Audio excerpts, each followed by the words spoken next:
La bataille, il est toujours là, vous savez, le c'est la guerre qui passe dans notre émission, le c'est la guerre d'Emmanuel Macron, mais c'est sur le Covid. Et puis là, eh bien, c'est la guerre, mais à un autre niveau. Et c'est la guerre à un niveau au moins aussi important.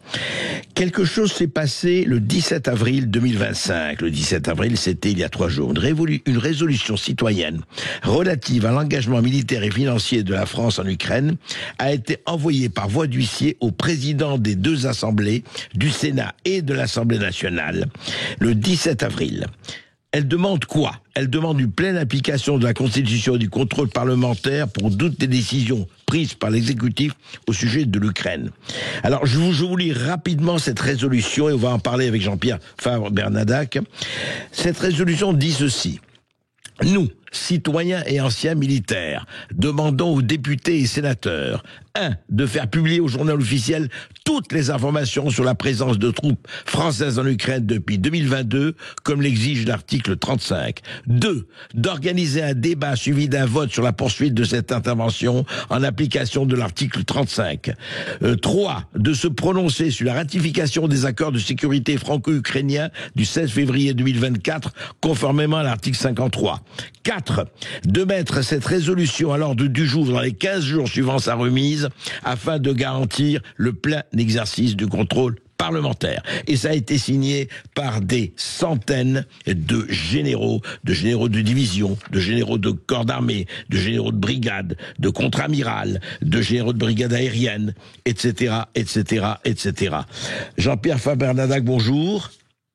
Oui, bonjour, monsieur Berkoff, et merci de me recevoir. Mais écoutez, merci d'être là. Vous êtes ancien capitaine de gendarmerie et vous êtes président de Place d'Armes. Je rappelle que vous avez été l'auteur, on vous avait reçu il y a 2 ans, et de cette tribune des généraux, de cette lettre des généraux qui avait fait beaucoup parler d'elle.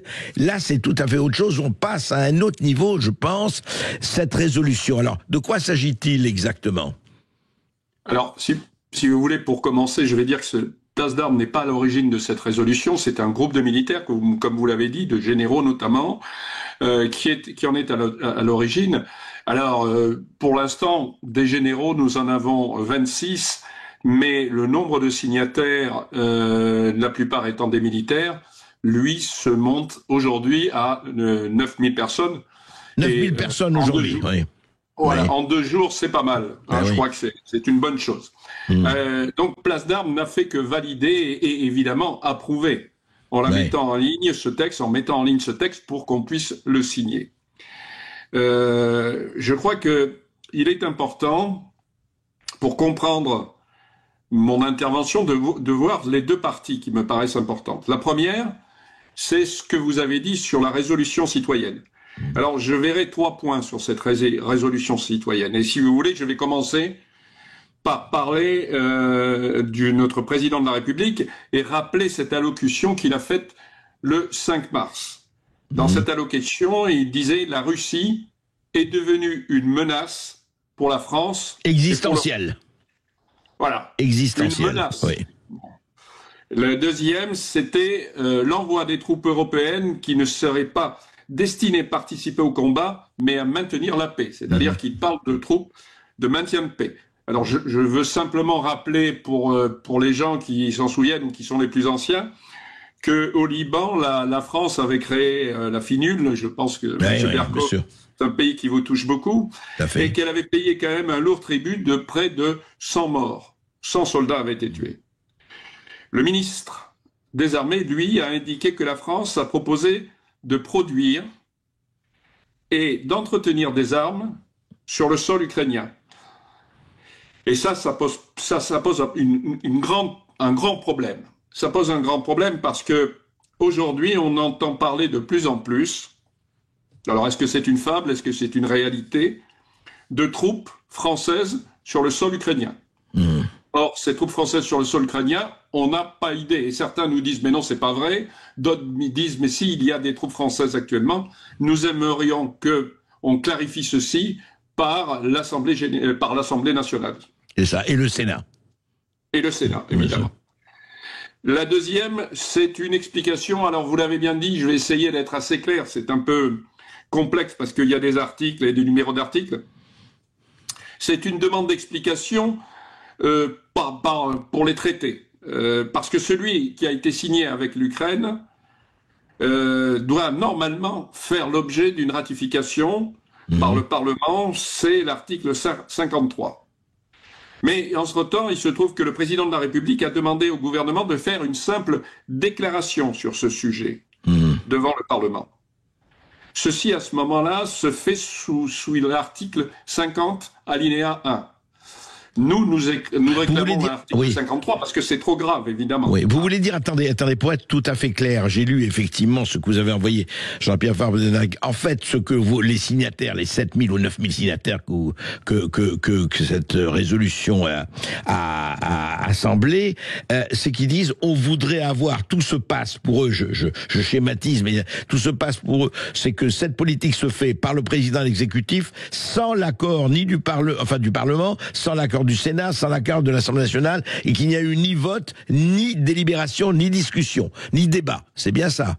Alors, il y a eu, si vous voulez, il y a eu un simple débat, mais qui n'a pas amené à un vote. Oui. C'est ce fameux article 50 alinéa 1. Alors que nous voulons le remplacer par l'article 53, qui lui parle de vote. Et donc à partir de là de loi. C'est ça. Alors pourquoi nous nous appuyons plutôt sur le 53 que sur le 51? Tout simplement parce que un traité qui engage les finances de l'État, il est normal qu'à partir de ce moment-là, il y ait un vote. Bien sûr. Or, dans l'accord franco-ukrainien, je vous rappelle qu'il est notifié que nous formulons un soutien militaire et financier. Financier de 3 milliards d'ailleurs. Ouais. Donc c'est évident qu'à partir de là, nous sommes dans un cadre financier, dans un cadre économique. Il y a un problème de contrôle, effectivement, de contrôle démocratique. Qui décide de quoi et sous le contrôle de qui? On va continuer à en parler parce que c'est essentiel, c'est très important, Jean-Pierre Farbenadac. Après cette petite pause, on se retrouve dans 2 minutes. À tout de suite. Sud Radio Berkov dans tous ses états, midi 14h. André Berkov. Et voici dans la résolution des généraux et de 7000 personnes qui ont signé, voici ce qu'il dit. C'est très très très très important. Cette résolution citoyenne relative à l'engagement militaire et financier de la France en Ukraine. Je lis des extraits de cette résolution.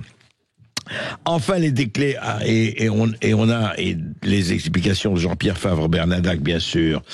Les déclarations récentes du président de la République évoquant un éventuel déploiement de troupes françaises en mai 2025. En mai 2025, ça veut dire dans moins d'un mois.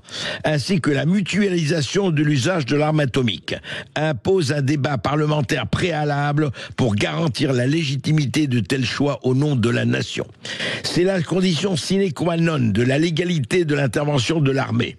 Une armée agissant sans mandat clair du Parlement ne serait plus au service de la nation, mais d'un pouvoir exécutif isolé, en contradiction avec l'esprit de notre Constitution et l'article 16 de la Déclaration des droits de l'homme et du citoyen de 1789. C'est pourquoi nous, citoyens et anciens militaires, estimons que le Parlement doit être consulté sur la poursuite de l'intervention militaire française et ou son engagement en Ukraine, conformément à l'article 35 de la Constitution, et qu'il doit être aussi appelé à ratifier les accords de sécurité franco-ukrainiens du 16 février 2024, conformément à l'article 53 dont vous avez parlé, Jean-Pierre Farbenadac. Mais dites-moi, c'est quand même très précis. Il dit l'armée ne peut pas agir s'il n'y a pas le Parlement, s'il n'y a pas vote, etc. C'est quand même très précis. C'est presque, je dirais, un avertissement quand même au président de la République. Je pense que c'est surtout un rappel. L'armée est au service de la nation. L'armée, elle n'est pas au service d'un homme et elle n'est pas au service d'un régime. Elle est au service de la nation et depuis des siècles et des siècles. Et ça, c'est important parce que, étant au service de la nation, elle est aussi au service des Français. Et c'est ce que ce texte veut dire très bien, et je trouve que c'est quelque chose de considérable, que des généraux aient osé dire ceci, Ça me rappelle d'abord ce qui s'est passé. Vous le disiez il y a 3 ans, parce que c'est pas 2 ans, mais il y a 3 ans maintenant. Et ça montre bien qu'il y a une crise actuellement. On peut dire ce qu'on veut, mais c'est évident que ce que veut l'armée, ce que veut le peuple français d'ailleurs, parce que on parlera tout à l'heure de sondage sur cette histoire de l'Ukraine. Mais ce que veut le peuple, c'est quoi? C'est savoir où nous allons. Et vous connaissez notre président. C'est évident qu'un jour c'est gris, un jour c'est bleu, un jour c'est oui. On veut être fixé. Juste un mot. Voilà. Et ça, c'est une chose qui n'est pas admissible, surtout pour un militaire qui a dans son cadre la droiture. Jean-Pierre Benadac, nous avons encore quelques minutes. Je voudrais que vous rappeliez que suite à, je ne sais pas si c'est ça, c'est suite à cette résolution, il y a eu quand même 2 généraux de réserve qui ont été radiés. Et ce n'est pas rien. Expliquez-nous ce qui s'est passé. Alors, écoutez, c'est un hasard, je pense que c'est un hasard, mais vous avez parlé du 17 avril, eh bien le 17 avril a paru au journal officiel aussi, la radiation de 2 généraux. Alors je vais vous en dire un mot. D'abord, qu'est-ce que c'est que la radiation de 2 généraux? Ces 2 généraux étaient des généraux de 2e section. La 2e section, c'est à la fois, c'est ni l'active exactement, ni la retraite, c'est au milieu, c'est-à-dire qu'ils sont encore mobilisables. Ouais. Et à partir du moment où on les radie, il y a radiation, eh bien ils ne sont plus mobilisables et ils passent immédiatement à la retraite. Donc vous voyez, c'est une mesure disciplinaire. D'accord. Ces généraux, c'est très simple. Le premier, c'est le général Coustou, que je connais très bien et qui le restera toujours un ami. Et le général Coustou, il a été radié parce qu'il a signé ma lettre, d'abord, et deuxièmement, parce qu'il a porté plainte contre Madame Pannier-Runacher. Alors, je tiens quand même à dire qu'il a porté plainte contre Madame Pannier-Runacher, parce que Madame Pannier-Runacher avait parlé d'un carteron de généraux en charentaise qui appelle au soulèvement. D'accord. Ça, si vous voulez, c'était quelque chose de très que nous ne pouvions pas accepter, que lui n'a pas accepté, que moi non plus d'ailleurs je n'accepte pas. Je comprends.